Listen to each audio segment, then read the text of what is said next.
Bismillah ar-Rahman ar-Rahim. Assalamu alaikum. Welcome back. Our final interview for the morning and, of course, this time of year.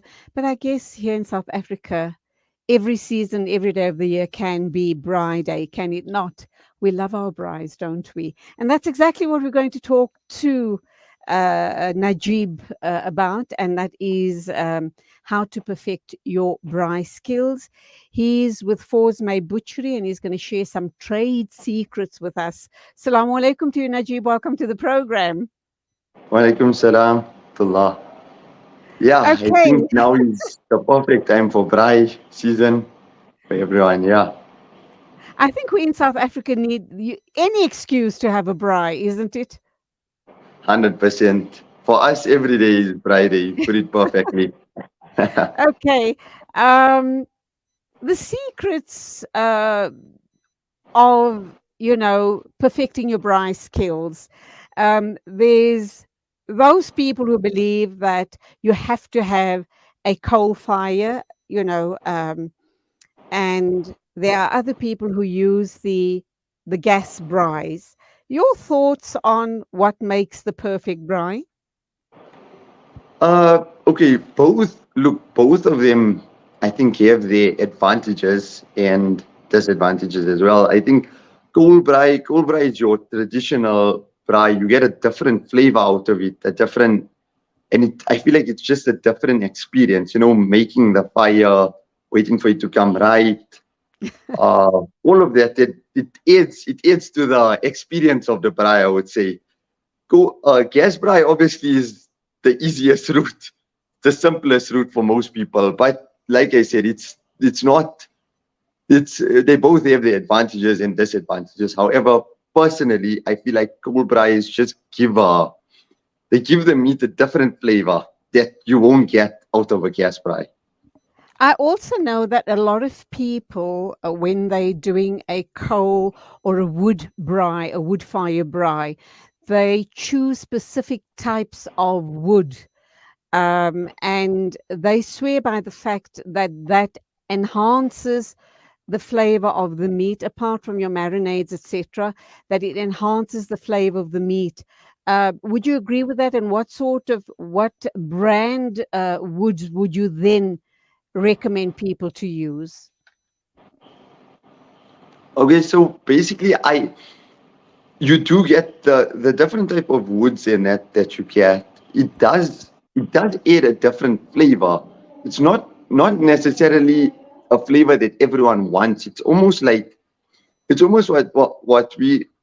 you would call smoking meat. Even though it's bright, but it's almost like smoking it using different woods. Uh, Personally, I prefer coal. It's not to say that I don't like wood, but the wood fire braais, they add a whole different flavor that I'm just generally not very fond with, as well as my family. Okay, so If if you are going to use wood, I feel like look, just buy any. I feel like most wood will do the trick.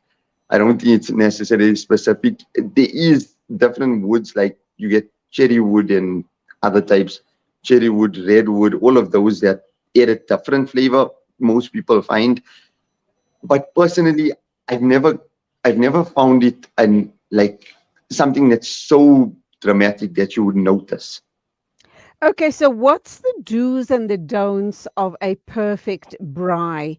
Let's talk how long the meat has to be marinated for. What would be the ideal marinade? Um, would you recommend steak to be braai? Because steak normally is a dry meat, and when you braai it, there is the possibility that you could dry it out on the braai. So, what is the do's and the don'ts of a perfect braai? Okay, so I think the do's and don'ts, the main thing, we can start with like basically just general tips for braaiing, for this season is firstly if you are going with coal fire route or wood fire as well, temperature obviously is the most important. You can't braai when the coal is too hot. When the coal is too cold, then obviously it's not going to come out right. The perfect way to know is if you can hold your hand over the braai stand for 10 seconds generally. Generally, that is your perfect time to start braaiing. Uh, Another tip I would say is you always start braaiing chicken first. Chicken, especially chicken with bone, it's always important that you start braaiing that first. It takes generally the longest. Uh, Chops steak generally take a bit quicker to braai. Yeah, and other than that, steak is a tricky one because personally, what I found is there's two types of steak. It sounds weird, but uh, there's generally two types of how you would have steak on a braai. One is you have just a thicker cut of steak, and you have it medium rare, medium to well, just anything not well done, and you just put a simple dry rub on olive oil and a simple dry rub. Sometimes even just salt and pepper, or you can go the route of ready marinated steaks, which obviously we have as well. Any marinated steak, those are cut a bit more thin. They quick on the braai. They don't obviously they because it's a wet marinade. It's not really dry out because you have the marinade keeping it moist. Okay, Yeah. so let me ask you this question then regarding steak. It seems as if our community like their steak well done, to the point of possibly drying it out. And yet, non Muslims have their steak, whether they're braaiing or they're cooking, it would either be rare or medium rare, but never well done because they believe you spoil the taste and the texture of the meat. Why is it that we have these two differences in the two communities?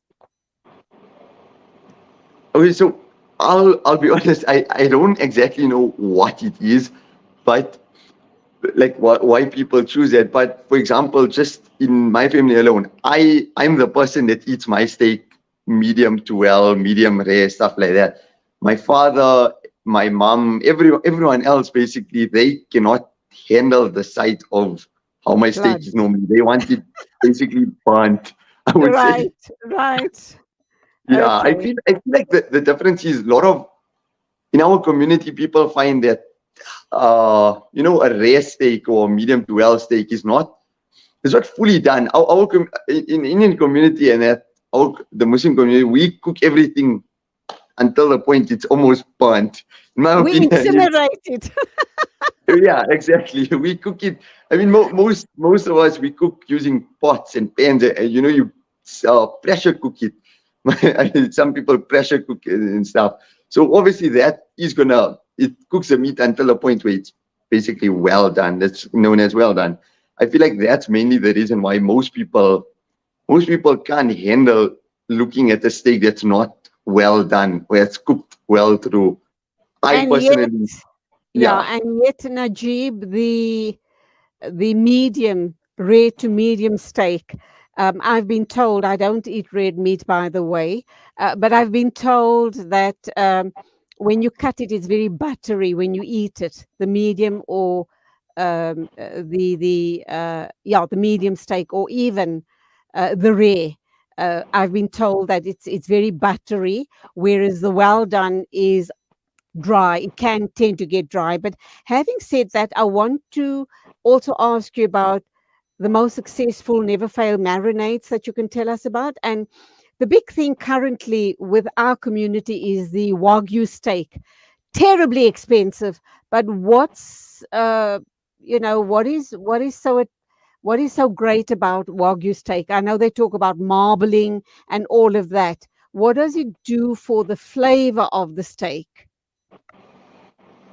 Yeah, so okay, so with regards to Wagyu steak, I actually did a segment for Salam Media some time ago as well regarding the full thing on Wagyu steak. I feel like if everyone wants to go back, they can. I don't know where they would find it, but I'm sure you guys can help with that.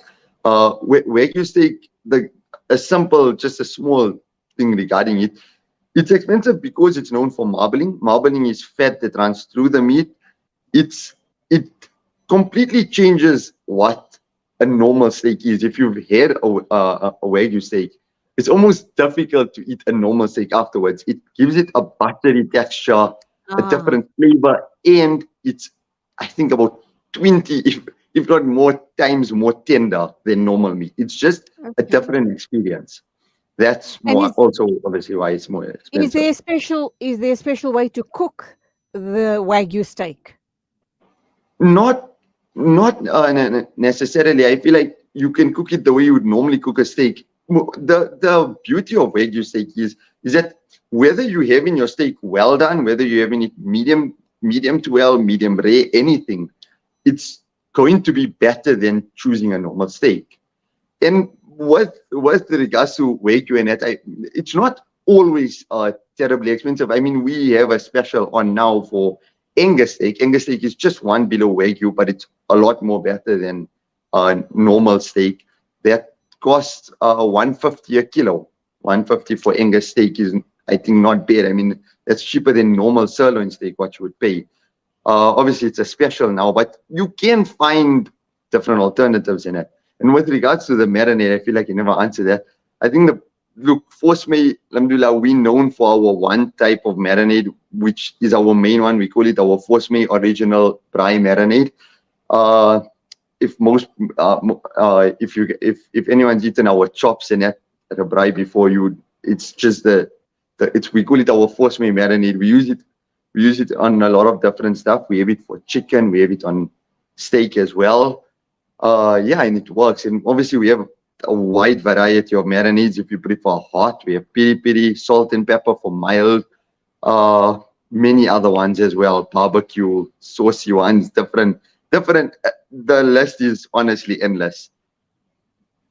Okay, so it's as simple as that. I come into Forsmay, buy a couple of bottles of marinade. Just the only thing I need to do is add the marinade to my meat, let it sit there for a while, and then onto the braai when I believe it's when I believe it's done, take it off the braai and enjoy the braai. As simple as that. Okay, so you see, I think one thing that is a common mistake is not necessarily of buying the marinade is said, firstly, that's also a reason why we don't sell our marinades. A lot of people ask us. Oh, I It's thought not I could buy it. no, No. our marinades, it's not a simple case of if you take a steak or chop or anything right now and you want to have a braai right now, and you take that marinade, you paste it on your meat and whatever it is, you braai it. After you have it, it's almost going to taste like there's no flavor, like that marinade has no flavor. The reason why is because it's put on immediately. Marinade has to sit, it has to soak. With ours, we actually go through, it's a whole process it's not a simple case of just taking chops, throwing sauce on, and that's it. It goes in a whole different machine. It tumbles it, it mixes it, it marinates it thoroughly. And then we also put more marinade, vacuum it, and then we put it on the shelf. So when you buy a pack of, for example, Forsmay chops, it's so well marinated that you're not going to get that, that I think what's the right term to call it? I don't know, that meaty taste, a bloody taste of meat. A lot of people, most people actually, I know personally, I hate. But you want to taste some of the meat, but with the marinade. If you're going to take sauce and just throw it on now immediately and start frying, you'll never. It's going to taste almost like there's no marinade on there. Like the marinade itself, Okay. there's no So flavor. the trick is if you are going to be doing a braai, try and keep your meat in the marinade overnight or a few days or something so allow the marinade, the flavor to soak into the meat. So when you do braai it, you'll get a great result. You mentioned another cut of steak just now. You said it's one below the Wagyu and you said it's on special at the moment. What steak is that? Yeah, so that's called Angus steak. I'm Oh, sure there you go. a lot of people have heard of it. Angus steak. It's just one below Wagyu, but it's 10 Right. times more tender than normal meat. Like Okay. normal meat. What else do we need to know about when we're marinating our meat? Is it common practice to salt and pepper it and then add your marinades to it and let it sit overnight or for a couple of days? Is that the way you'll get the best result? Yeah, look, any marinade, whatever flavor you want to put into it, look, the best thing is always to leave it overnight, even sometimes even 2 days or so in the fridge. It just enhances the flavor of the marinade more. Uh, Salt, pepper, just general stuff, I would say, is your normal practices. Some people marinate with, you can marinate in literally anything. It's not necessarily a specific thing that, no, you have to use this for meat.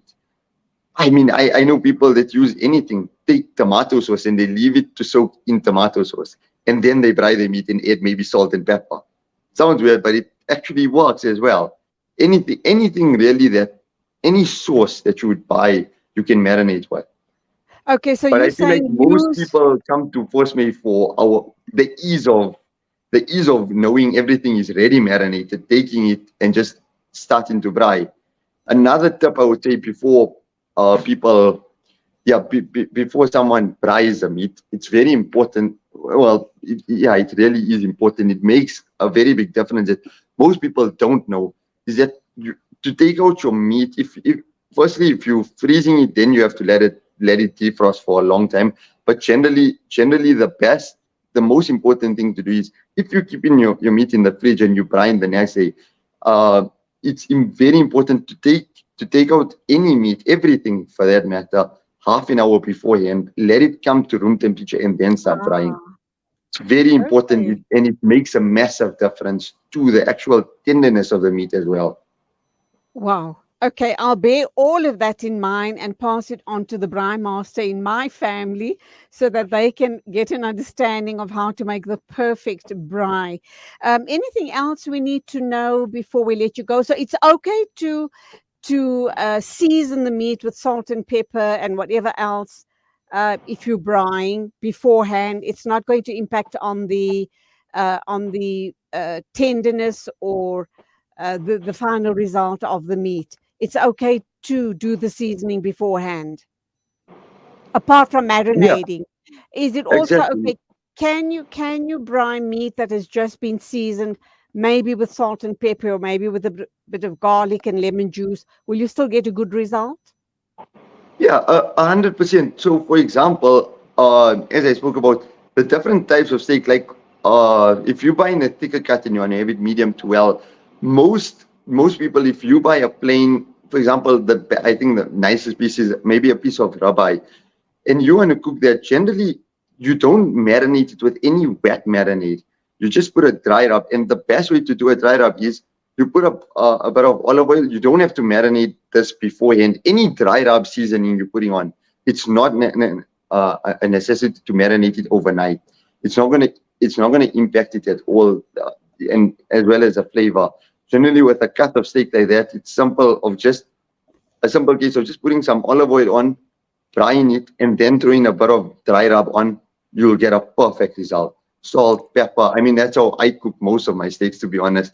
I, I don't, you don't, it's not necessary to let it sit overnight in salt and pepper. Any dry rub that you're using, any dry seasoning, six can grill, a Texas steak, any dry seasoning, provided it's not a wet marinade, uh, you don't have to let it sit overnight or even longer than you just have to put it on while it's frying because it's a dry rub, it won't fall in. The main thing is the Okay. wet marinades. You have to let it sit overnight because if you're gonna fry it with wet marinade, it's just gonna fall into the fire because obviously it's so hot, it's just gonna melt the sauce away, and then you won't really have much of the flavor of the sauce. Okay. Time for me to wrap up. Any last words before I let you go? Yeah, it's always, but I must say thank you to Salam Media. It's always a pleasure. I know you guys had a Braai now. Hopefully everything went well. It did. Yeah, if anyone does want anything, I'm always here. If you guys need more advice, come to Force Inshallah. Come visit us. We always more Inshallah. than happy to help you. We also By have a the way, bunch of specials now for the Braai season. You can call it for December. It's important to come. It's nice to come have a look. Inshallah. just to let you know that, as you know, we had a braai last Wednesday. The chicken pieces were divine, and I presume it was pre-marinated by Forsmay. It was absolutely delicious. So thank you indeed. Till the next time, I'm going to pop in one of the days soon before you close to come and get my holiday stock. You go well. Assalamu alaikum to you. Wa alaikum salam. And that's it from the News and Views team this Monday morning. Let's give a big shout out to Lexi and, of course, to Abdul Salam. And we'll be back with you tomorrow morning at the same time. Take care on the roads. It's hectically busy. Please drive with caution. Till then, as always, Assalamu alaikum and Khudafiz from me, Julie Ali.